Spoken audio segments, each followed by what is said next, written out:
Bien, bueno, vamos a ver entonces, ahora sí, la última parte de la clase. Entiendo que es una clase un poco larga, pero ya es la última parte, es la más cortita de las tres. Bueno, empecemos sin más. Entonces, lo que nos quedaba ver era todo el metabolismo de la cobalamina o vitamina B12. También se le llama factor antianemia perniciosa y también es llamado factor extrínseco, ¿sí? Igualmente, los nombres más comunes son o bien cobalamina o bien vitamina B12. Vamos a ver un poquito cómo es la estructura, ¿sí? Esta vitamina, fíjense, está compuesta por un anillo corrina, que es un anillo tetrapirrólico. Les tendría que sonar la estructura similar al anillo tetrapirrólico de la hemoglobina, ¿sí? Son parecidos. La diferencia es que este anillo corrina, en vez de tener un átomo de hierro, en el centro tiene un átomo de cobalto. Esta es una característica bastante peculiar de la vitamina B12 porque es el único compuesto orgánico que tiene cobalto, ¿sí? En su estructura. Bien, este átomo de cobalto, entonces, que está engarzado en el centro del anillo corrina, tiene 6 enlaces de coordinación. Y a ver, quiero esto, que les aparezca esto acá. Y son el 1, 2, 3 y 4 están, o sea, los primeros 4 enlaces de coordinación del cobalto están unidos a los nitrógenos, ¿sí? De este anillo tetrapirrólico corrina. El quinto enlace de coordinación se va a unir en posición alfa por debajo del plano de este anillo a esta molécula que está acá, que se llama 5,6-dimetilbenzoinosas. Esta molécula, fíjense que tiene una estructura bastante similar a la de un nucleótido. No es un nucleótido, pero es una estructura, sí, bastante similar. Ven que acá está lo que sería la base nitrogenada, este sería el monosacárido, acá tiene un grupo fosfato, bueno, y se une además a este anillo. Pero bueno, no es un nucleótido, sino que es una molécula bastante similar. Entonces, otra característica más que vamos sumando del cobalto, de la vitamina B12, además de tener cobalto, también tiene fósforo, un átomo de fósforo. El sexto enlace de coordinación del cobalto va a estar asociado en posición beta por encima del plano del anillo a un grupo radical, un R, que puede ser variable. Dependiendo cuál sea el R que esté asociado a este sexto enlace de coordinación, el nombre de la proteína va a cambiar. Voy a volver un poquito hacia atrás. Ahí está, me quería que vean esto. En este dibujito que está acá, el R es un átomo de carbono con un átomo de nitrógeno. ¿Sí? Fíjense que es este que está acá. Y entonces, cuando es este grupo el que está unido, la molécula se va a llamar cianocobalamina o vitamina B12. Si lo que tuviésemos fuera un hidroxilo, entonces sería hidroxicobalamina; si fuese un metilo, sería metilcobalamina; si fuese un desoxiadenosilo, sería desoxiadenosilcobalamina o coenzima B12. Entonces, vitamina B12 es estrictamente esto que está acá, la cianocobalamina. Bien, después, como en genérico, podemos decir que la vitamina se llama cobalamina, y después, dependiendo de qué radical sea el que esté unido en este sexto enlace de coordinación, va a tener diferentes nombres. La cianocobalamina es la más estable, ¿sí? De todas. Esperen que voy a volver hacia adelante. La más estable de todas,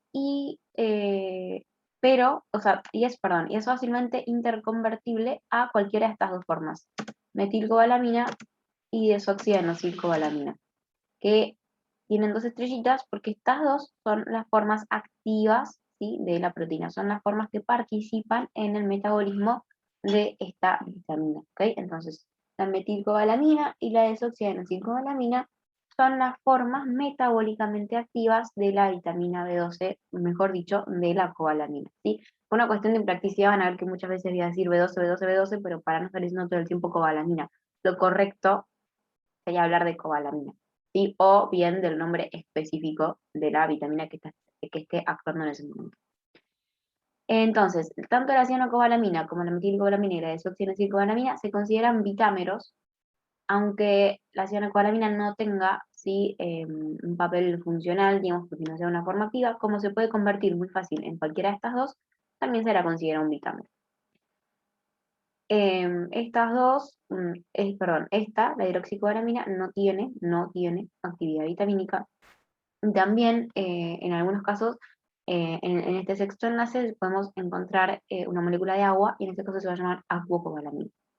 Como verán, la vitamina B12 es una vitamina que es muy grande, ¿sí? De hecho es la vitamina con mayor masa de todas las que se conocen, y es la vitamina con la estructura más compleja, ¿sí? De todas las vitaminas que vimos hasta ahora. Es de color rojo intenso, se cree o se aísla, mejor dicho, en pequeños cristales, y eso. Bueno, hasta acá entonces un poquito con la estructura. Vamos a ver ahora en dónde vamos a encontrar esta vitamina. Los alimentos fuentes, es decir, los alimentos que contienen, ¿sí?, cobalamina o vitamina B12, son todos aquellos alimentos de origen animal.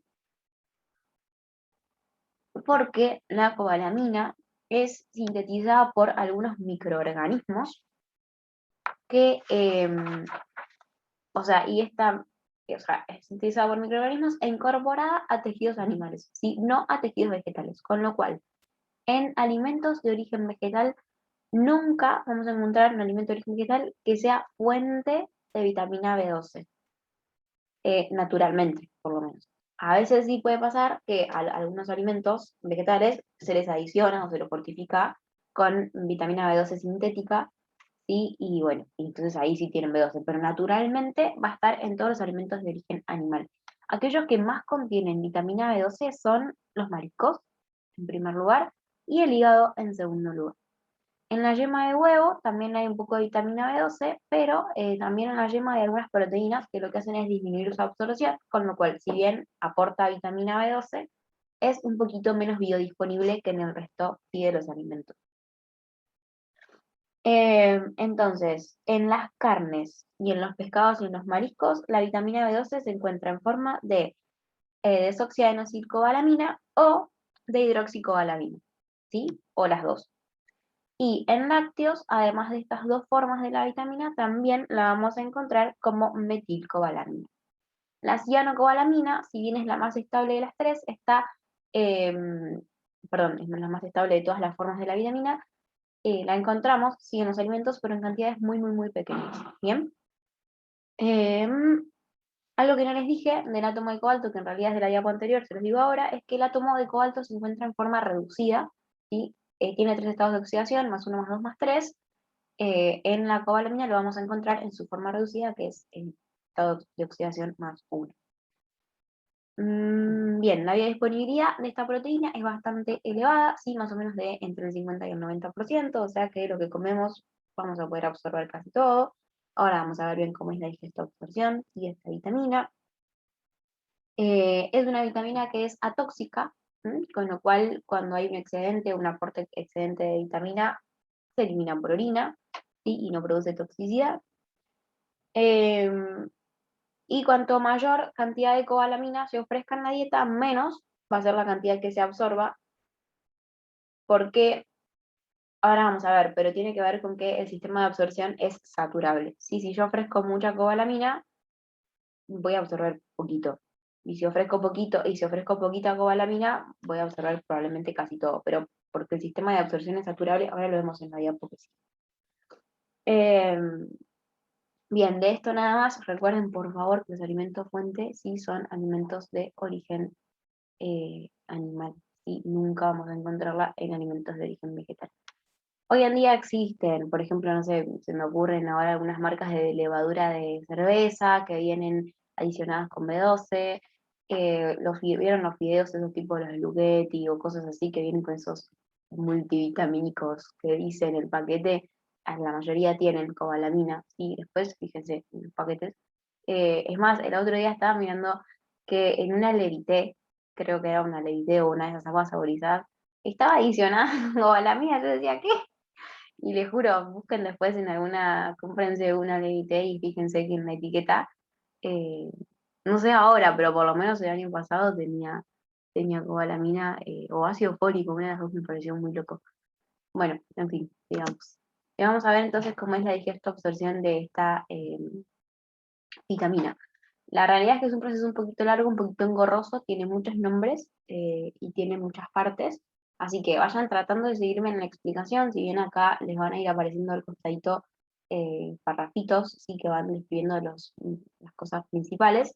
Traten de seguirme en la explicación y después vayan a leer y a profundizar, sí, pero eso, para poder entenderlo bien, y después lo leen y lo profundizan y demás. Bien, entonces, la vitamina B12, les voy a reiterar lo que les dije hace un ratito, yo me voy a referir como B12 para no estar diciendo cobalamina todo el tiempo, que es muy largo y que con tantos nombres que vamos a nombrar ahora, creo que es un factor de confusión más. Entonces, me voy a referir como B12. La realidad es que lo correcto sería decir cobalamina, ¿sí? Porque B12 nos estaríamos refiriendo solamente a la cianocobalamina. Y no es así, ¿sí? Eso se los aclaro para que lo tengan presente.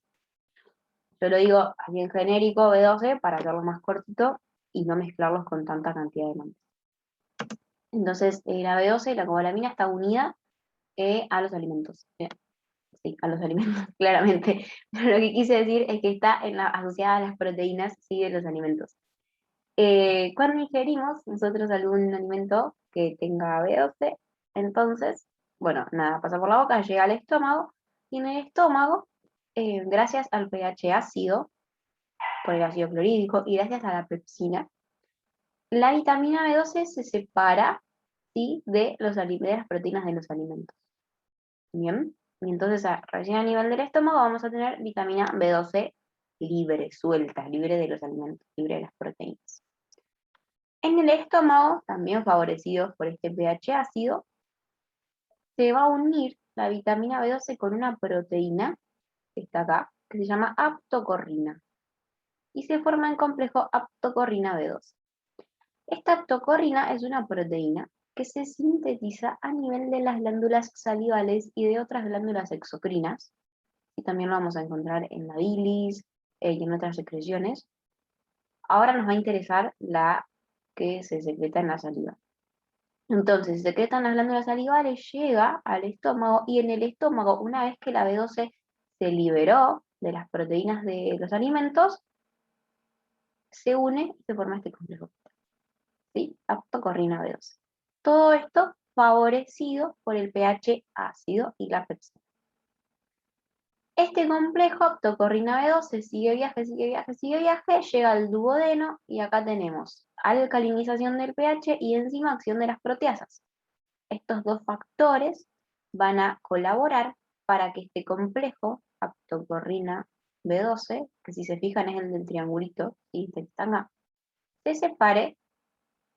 La aptocorrina va a ser degradada por las proteasas pancreáticas, y la B12 se va a unir con otra proteína que se llama factor intrínseco. Este factor intrínseco es secretado por las células parietales del fundus y el cuerpo gástrico. El fundus es acá, el cuerpo es acá, esta parte. Vamos a sintetizar el factor intrínseco, y recién en el duodeno se va a producir la unión de estos dos compuestos, de la vitamina B12 con el factor intrínseco. Bien, este complejo, factor intrínseco B12, es resistente a las proteasas, y cuando llegue al ilion va a ser internalizado en el enterocito gracias a que hay una proteína en el ribete en piso, un receptor, que se llama cubilina. La cubilina va a identificar al factor intrínseco, ¿sí? Y gracias a que la cubilina identifica el factor intrínseco, se internaliza este complejo, ¿sí?, mediado entonces por la cubilina. La proteína que trabaja asociada a la cubilina y que la ayuda a que cumpla su función se llama RAP, que es proteína asociada a receptor. Proteína asociada a receptor. Bien, entonces el RAP trabaja junto con la cubilina reconoce el factor intrínseco e internaliza, ¿sí?, este complejo, y lo llevan adentro del enterocito. Adentro del enterocito, el complejo se disocia y no se sabe muy bien qué pasa con el factor intrínseco, se cree que se hidroliza y se elimina. Y la cobalamina, entonces, se va a unir adentro del enterocito con una proteína que se llama transcobalamina, y entonces se va a secretar en la sangre.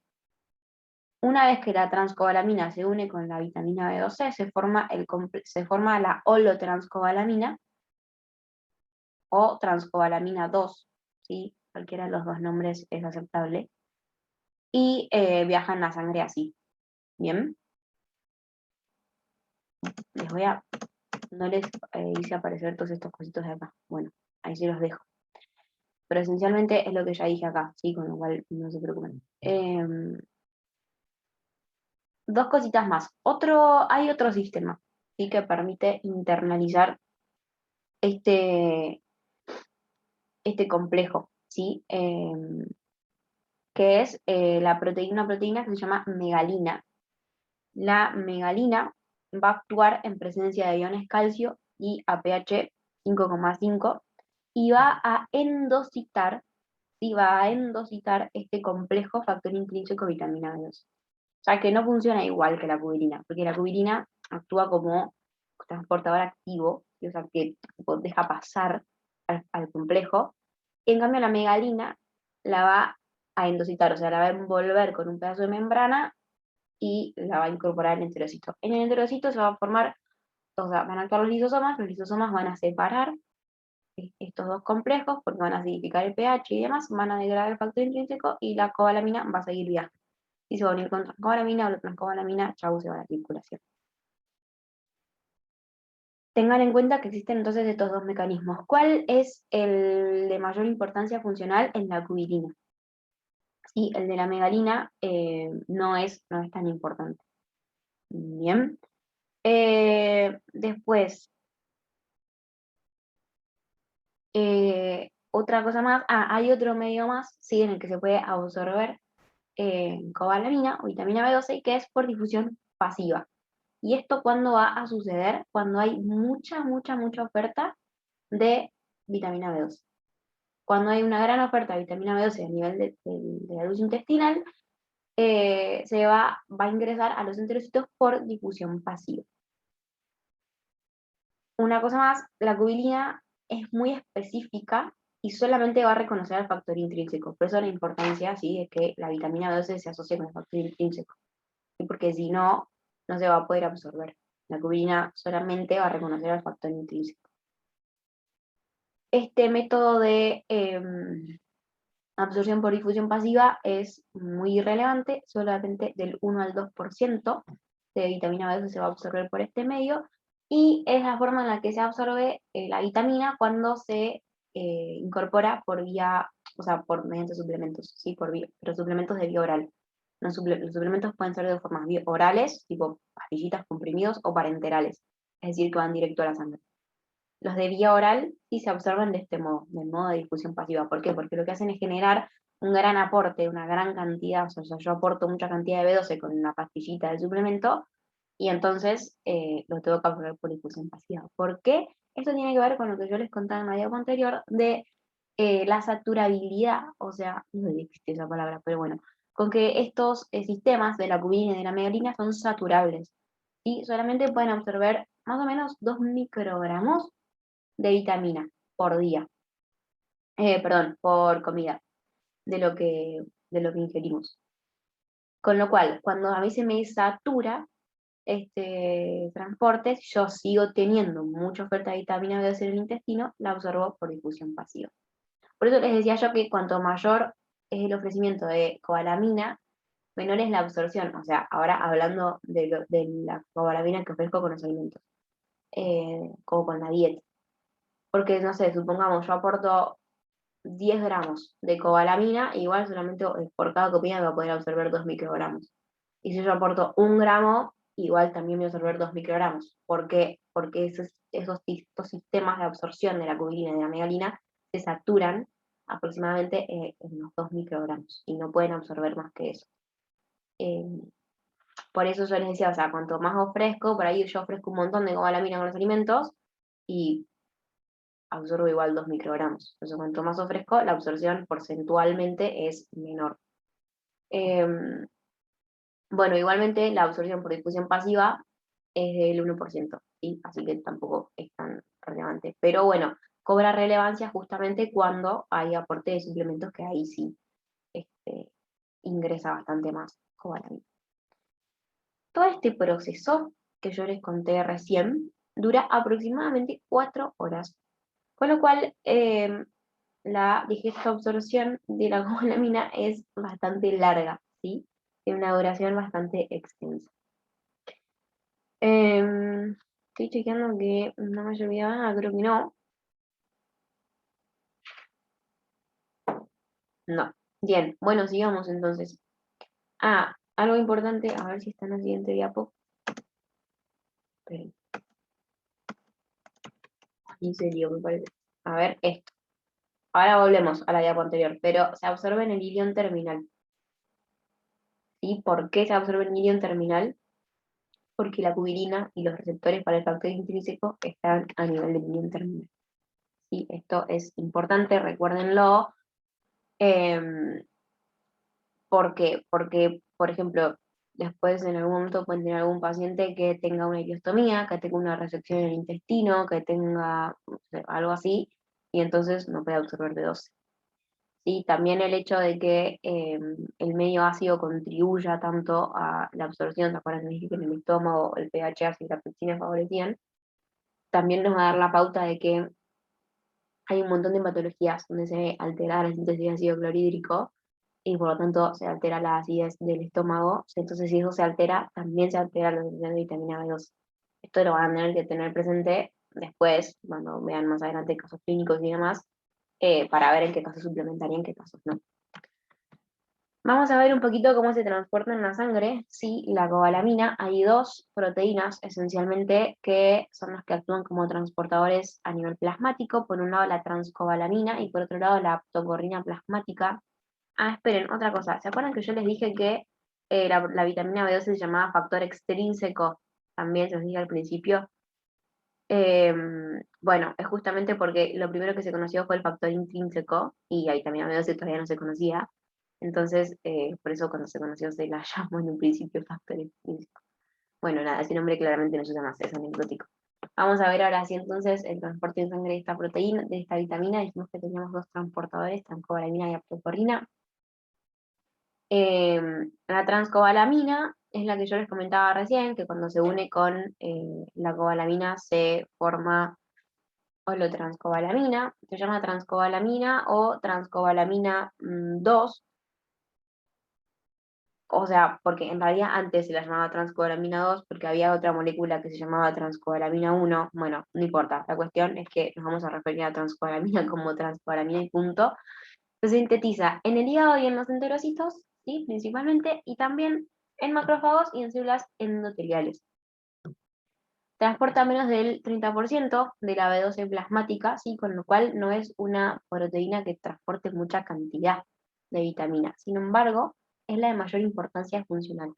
¿Por qué? Porque es la que transporta la vitamina recién absorbida y la que la distribuye a los tejidos una vez que se absorbió, ¿sí? A nivel del intestino. Por eso, si bien la realidad es que transporta mucho menos de la mitad de la cantidad de B12 del plasma, es el de mayor importancia funcional. Y además es el transportador que tiene receptores en todos los tejidos, ¿sí? Todos los tejidos tienen receptores que pueden identificar a la transcobalamina e incorporarla, ¿sí? A las células. No se sabe exactamente, pero se piensa que es captada, ¿sí? En las células por pinocitosis, por receptores similares a la megalina, ¿sí? Que actúa en el intestino. Pero la realidad es que no se conoce muy bien este mecanismo, eso es la hipótesis que se maneja al día de hoy. Cuando la transcobalamina se une con la vitamina B12 y se forma la transcobalamina, también lo que favorece es la formación de un complejo que no puede filtrar a nivel de los glóbulos, perdón, de los glomérulos renales. Y entonces, es importante que la cobalamina se una a la transcobalamina porque cuando forma la holotranscobalamina, me evita que a mí se me pierda vitamina por orina, ¿sí? Que se filtre vitamina por el riñón. Bien.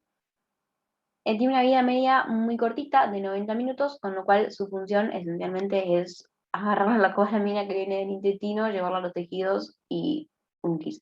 Bueno, y también, por supuesto, transporta no sé, por ejemplo, desde el hígado hacia otros tejidos, hacia los macrófagos, etcétera, pero por ahí la de mayor importancia funcional es sí, la de los enterocitos. Por otro lado tenemos la aptocorrina plasmática, ¿se acuerdan que acá también teníamos a la aptocorrina? Bueno, son proteínas similares, sí tienen la diferencia en una porción glucídica nada más. Esta aptocorrina es la que antes se llamaba transcobalamina 1, y ahora nos vamos a referir a ella como aptocorrina plasmática. Se sintetiza en células precursoras de los neutrófilos y es la que mayor cantidad de cobalamina transporta en plasma, está saturada al 80%, transporta más del 70% sí, de la B12 plasmática, ¿ok? ¿Cuál es la función? No se sabe muy bien cuál es la función, se manejan dos hipótesis principales. La primera es que colaboraría en el reciclado de la B12 porque la aptocorrina se encontraría, además de en el plasma, por ejemplo, se encontraría en las secreciones biliares, porque, nada, porque se secreta ahí con la bilis, y entonces colaboraría con el reciclado de esta proteína, con recuperar, digamos, toda la proteína que se une a la aptocorrina y se elimina por el circuito enterohepático de las sales biliares. No sé si lo recuerdan, no sé si lo vieron tampoco todavía, si no ya lo van a ver. Pero bueno, se cree que una función es esa, colaborar en el reciclado de la B12, es decir, recuperar toda esa B12 que se va por ahí a excretar con la bilis, que son más o menos entre 3 a 6 miligramos diarios. Y otra función que se sospecha que tiene es la de un rol antibacteriano, porque al unirse la aptocorrina plasmática con B12, o sea, le deja menos vitamina disponible a las bacterias y a los bichos minos, es dicho muy en criollo, ¿sí? Eh, entonces tendría como, digamos que dejaría menos cantidad de vitamina B12 libre como sustrato para agentes patógenos, con lo cual ese sería el rol antibacteriano. Pero bueno, de todos modos son dos hipótesis, como que no se sabe exactamente bien qué es lo que hace, se cree que sus dos funciones principales son esas dos. La vida media es bastante más larga que la de la transcobalamina, ¿sí? Más o menos de 9 a 10 días, y no hay receptores específicos para la aptocorrina. Lo que se piensa que sucede es que pasados estos 9 o 10 días, esta aptocorrina es captada por el hígado y como que de algún modo la cobalamina se separa de la aptocorrina y se ingresa en el hígado. em, y acá lo que cobra importancia, lo que les decía recién del circuito enterohepático, ¿sí? Del ciclo de reciclado de la vitamina B12, porque pasados estos días, entonces se incorporaría la B2 en el hígado y se eliminaría por sales biliares, y ahí la aptocorrina como que iría al rescate, digamos, de esta vitamina. Pero bueno, la realidad es que es una hipótesis y que no se sabe, yo se lo comento porque nada, es interesante y es parte de la materia, pero bueno, no se sabe bien. Y la más importante es la otra. Existe otra proteína más que se llama transcobalamina 3, pero que ahí sí que no se tiene prácticamente información y que se cree que tiene un rol, una función como muy, que no es tan importante. Así que ni siquiera la puse en el Power, no la vamos a ver. Eh, ¿Qué pasa entonces cuando esta proteína está en sangre? Nada, es captada por los receptores de las células y incorporada y utilizada para el metabolismo. Bien. Mm. Em, en cuanto a las reservas de vitamina B12, tenemos de 3 a 5 miligramos de reserva. El 80% de la cantidad de reserva vitamínica está en el hígado. También encontramos en riñón, músculo, corazón, cerebro, piel, plasma, bueno, no importa. Lo que interesa de acá es que las reservas orgánicas son muy grandes. O sea, ninguna vitamina hidrosoluble tiene tanta cantidad de reserva en el organismo. Esto explica que las reservas duren aproximadamente de 2 a 3 años, y esto explica por qué una deficiencia, una vitaminosis, de cobalamina, recién manifiesta síntomas cuando perdura por más de 2 años, porque las reservas que tenemos nos alcanzan para cubrir todo ese tiempo. Bien, en cuanto a la eliminación de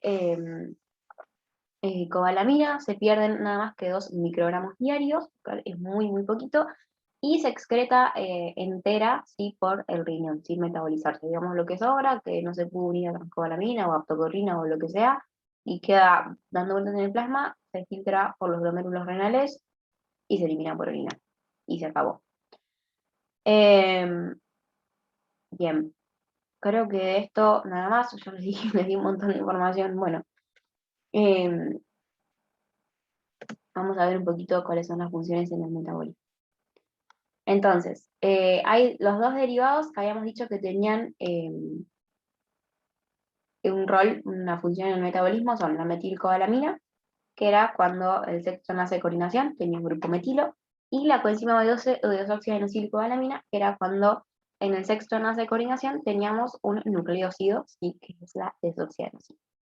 Entonces, la metilcobalamina se encuentra en el citoplasma, ¿sí? De las células, lleva a cabo su función a nivel del citoplasma celular, de todas las células, participa como coenzima de la metioninosintetasa o sintasa, es la que vimos en la clase anterior con folatos,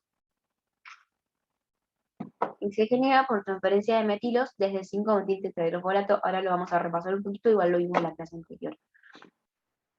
En cuanto a la coenzima B12, actúa en las mitocondrias, o mejor dicho, se encuentra en las mitocondrias, es la coenzima de la metilmalonil-CoA-mutasa, y se genera porque el ATP le cede su porción adenosina a la cobalamina, y así se transforma en desoxiadenosilicobalamina. Se producen principalmente en el hígado, sin embargo tienen acción, ¿sí? A nivel de todos los tejidos. Vamos a ver un poquito entonces las dos reacciones de la que es coenzima. Esto un poquito ya lo vimos, ¿sí? Dijimos que participa como coenzima de la metionina sintetasa, especialmente, o sea, ¿cuál es la función de la metionina sintetasa? Remetilar la homocisteína para generar metionina. Bien, lo que sucede es que el metiltetrahidrofolato le va a ceder su grupo metilo a la cobalamina, se va a transformar en tetrahidrofolato. La cobalamina se va a transformar en N-metilcobalamina y le va a ceder el metilo a la homocisteína. Se lo va a captar y se va a transformar en metionina. Y esta metionina después se va a transformar en esa adenosilmetionina, que era esa SAM que les contaba en la clase anterior, y esta molécula SAM va a participar de muchísimas reacciones de metilación que tienen gran importancia. ¿Por qué? Porque muchas de esas están involucradas en eh, la síntesis de ADN y la síntesis de proteínas. Bien, entonces acá es un poquito lo que ya vimos en la vez anterior, lo vuelvo a explicar de todos modos por si no quedó claro, que cuando tenemos un déficit de cobalamina, ¿sí? No podemos llevar a cabo esta reacción, ¿bien? Porque imagínense, yo tengo el metiltetrahidrofolato y no tengo cobalamina. ¿A quién le cedo el grupo metilo? Ni idea, tipo a nadie. Y el metiltetrahidrofolato no tiene otra vía metabólica, ¿sí? O sea, solamente se va a utilizar en esta vía, en esta reacción. Entonces, si yo no tengo cobalamina, a mí se me produce acumulación de metiltetrahidrofolato. Y esto es un problema, porque no puedo regenerar tetrahidrofolato. Y recuerden que el tetrahidrofolato participaba en reacciones que tienen que ver con la síntesis de ADN, ¿sí? Entonces, si yo tengo un déficit de cobalamina, voy a tener una acumulación de metilos. Y se va a producir lo que se llama el atrape de folatos o la trampa de los folatos. ¿Sí? Porque, o sea, yo voy a tener síntomas, por ejemplo, de que tengo un déficit de folatos, como por ejemplo una anemia megaloblástica, pero en realidad yo tengo aporte de folatos. Lo que no estoy teniendo es cobalamina. Lo que pasa es que yo los folatos que tengo no los puedo usar porque no tengo cobalamina, ¿sí? Y no tener cobalamina no me permite utilizar todo este metiltetrahidrofolato. Bien, este es el atrape de los folatos. Y por eso acá cobra importancia lo que yo les decía en la clase pasada em, del límite máximo que tienen los folatos. ¿Y por qué?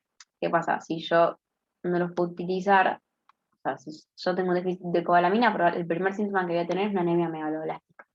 Que la anemia megaloblástica revierte cuando yo ingreso, cuando yo administro folatos, ¿sí? Los síntomas se revierten. Pero en realidad yo voy a estar administrando metiltetrahidrofolato o folatos, voy a revertir la anemia, pero en realidad yo lo que tenía era un déficit de cobalamina. Entonces, este déficit de cobalamina, ahora vamos a ver que produce otra enfermedad que es mucho más peligrosa y que la voy a estar encubriendo es más peligrosa y tarda más en manifestarse. Si la anemia es lo primero que se manifiesta rápido. Esta otra patología no. Entonces yo voy a estar encubriendo otra patología que es mucho más peligrosa por administrar un folato. Por eso se fija el límite máximo de folatos dietéticos equivalentes por día. Bien, sigamos, porque esto ya lo habíamos visto.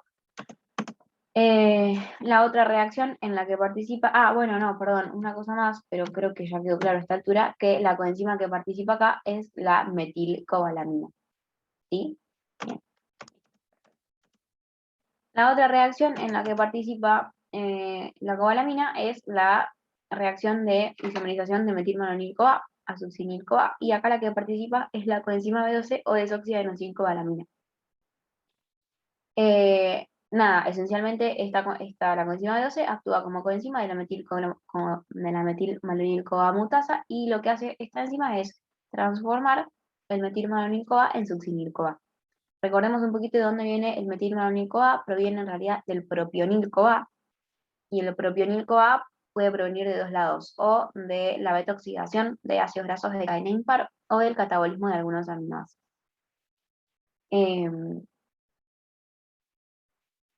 Eso, esencialmente, esa es la otra función de esta coenzima, y se acabó. Vamos a ver ahora qué implicancia tiene la vitaminosis.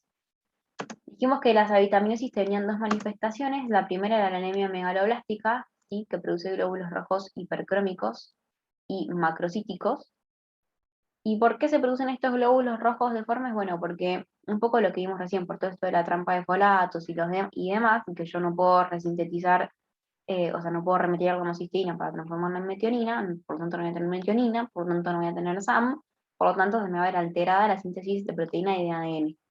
¿Sí? Eso va a hacer que, por un lado, se alteren los precursores de los glóbulos rojos, ¿sí? O de las células de la hematopoyéticas, y por otro lado, y entonces me van a producir esos glóbulos rojos deformes, básicamente, que van a ser así y que no son desechados, o sea, tipo, así como se sintetizan en la sangre, se, se eliminan muy rápido porque el cuerpo como que detecta que están mal y entonces tienen una vida media menor, bueno, y ahí viene todo lo de la entonces, por un lado, esa es la implicancia que tiene a nivel de anemia megaloblástica. La otra patología de la que les hablaba recién son manifestaciones neurológicas y psiquiátricas. Y que acá, ¿qué es lo que va a pasar?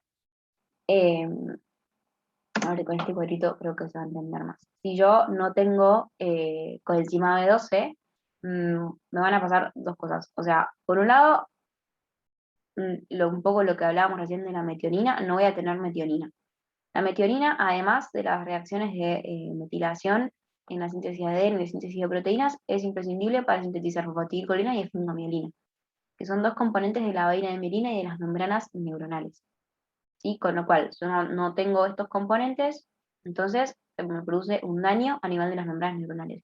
Por otro lado, la otra reacción en la que está implicada la coenzima B12 era esta, la metabolización del metilmalonil-CoA para sintetizar succinil-CoA. Succinil-CoA, recuerden que es un intermediario, sí, del ciclo de Krebs, entonces lo voy a mandar ahí, al ciclo de Krebs. Entonces, yo no puedo sintetizar succinil-CoA, con lo cual se me va a acumular el precursor, que es el metilmalonil-CoA. Si a mí se me acumula metilmalonil-CoA, lógicamente se me va a acumular el precursor de metilmalonil-CoA, que dijimos que era el propionil-CoA. ¿De dónde provenía? Bueno, del catabolismo de aminoácidos y de la beta-oxidación de ácidos grasos de cadena impar. Con lo cual, si se me acumula propionil-CoA, se me van a acumular ácidos grasos de cadena impar. Y los ácidos grasos de cadena impar tienen la particularidad de poder dañar, sí, las membranas. Bien, entonces, por estas dos vías, un déficit de vitamina B12 me va a producir un daño a nivel de las membranas neuronales y me va a dar sintomatología de trastornos neurológicos y alteraciones psiquiátricas. ¿Cuáles son los trastornos neurológicos? Nada, se dan esencialmente por eso, porque se van desmielinizando, ¿sí?, los nervios y tenemos un problema, ¿sí? Ahí entonces aparecen sensaciones de parestesia, de hormigueo, adormecimiento de los miembros, problemas en la coordinación, olvidos, incluso puede haber cuadros de demencia, cuadros de alucinaciones, ¿bien? Em, esta patología es la que yo les decía que es la patología más grave y la que se puede encubrir, o sea, si administro folatos para revertir una anemia, porque lo primero que se va a manifestar en la vitaminosis es la anemia. Estas alteraciones neurológicas se van a manifestar recién después de unos cuantos años de deficiencia, porque recuerden que teníamos reservas para 2 a 3 años. Entonces yo tengo que tener un estado crónico de avitaminosis. En general, estas patologías, este daño neurológico, se presenta en pacientes que tienen alguna patología de base y que les trae problemas en la absorción, como las que nombramos en un momento de la clase, que era el síndrome de Solinker-Ellison, problemas de malabsorción relacionados con enfermedades malabsortivas, eh, resecciones del intestino, ileostomías, etc. Y también lo podemos ver en casos de personas mayores. ¿Por qué? Porque cuanto uno, o sea, a medida que va avanzando en edad, el sistema digestivo va perdiendo, ¿sí?, capacidad funcional y va perdiendo capacidad de absorber. Entonces en personas mayores también podemos ver alterada la absorción y entonces podemos ver manifestados todos estos síntomas. Em, Bien, nada, esencialmente eso. Sí, tengan presente, por ejemplo, en una persona vegana o vegetariana o no sé qué, que no está controlada, no es tan normal que se me presente esto, porque esto es un cuadro donde ya hay una mala absorción muy grave y que en general está mediada por una patología de base. Pero igual es súper importante, si en personas veganas, vegetarianas estrictas, controlar muy bien, ¿sí?, los niveles de cobalamina, eh, justamente para evitar la avitaminosis. Bien, una cosa más, y con esto terminamos, les quiero comentar un poquito cuáles son los indicadores plasmáticos que yo voy a utilizar para medir el estado o para evaluar el estado de la cobalamina en el organismo. Medir transcobalamina, medir aptocorrina, no es tan eficaz, ¿sí? No es tan útil, porque no son indicadores que correlacionen bien con el estado de la vitamina del organismo. El indicador plasmático que más se utiliza para medir el estado de cobalamina en el organismo son los niveles de homocisteína. Voy a volver un poquito hacia atrás. Les prometo que es lo último. Son los niveles de homocisteína. Porque si yo no tengo cobalamina, lo que sucede es que no puedo remetirarla y por lo tanto no puedo formar metionina. Con lo cual, si yo tengo un déficit de cobalamina, o sea, si hay poca vitamina B12, la homocisteína va a aumentar.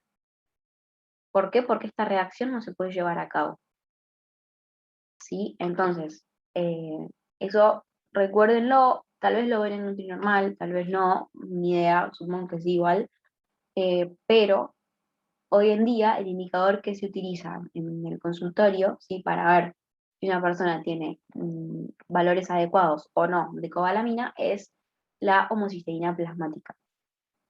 Se pueden usar otros, ¿sí?, pero en general son los valores de homocisteína los que se van a utilizar para determinar cuál debe ser el aporte de cobalamina que tengo que dar con suplementos, ¿sí? O sea, suplementos de cuánto voy a tener que administrar, cuántos miligramos de cobalamina voy a tener que administrar.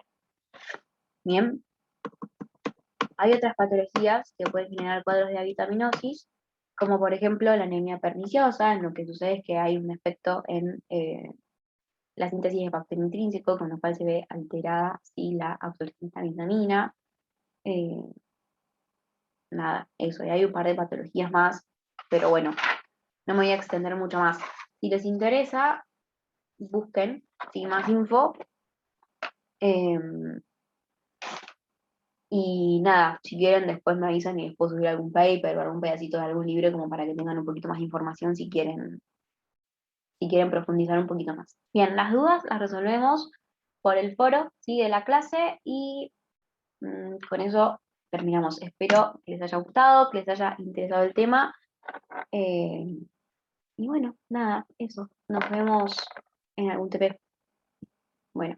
Muchas gracias por su atención y les repito, las dudas, si quieren, las pueden consultar en el foro. Les mando un beso grande y muchos éxitos en lo que queda de la cursada.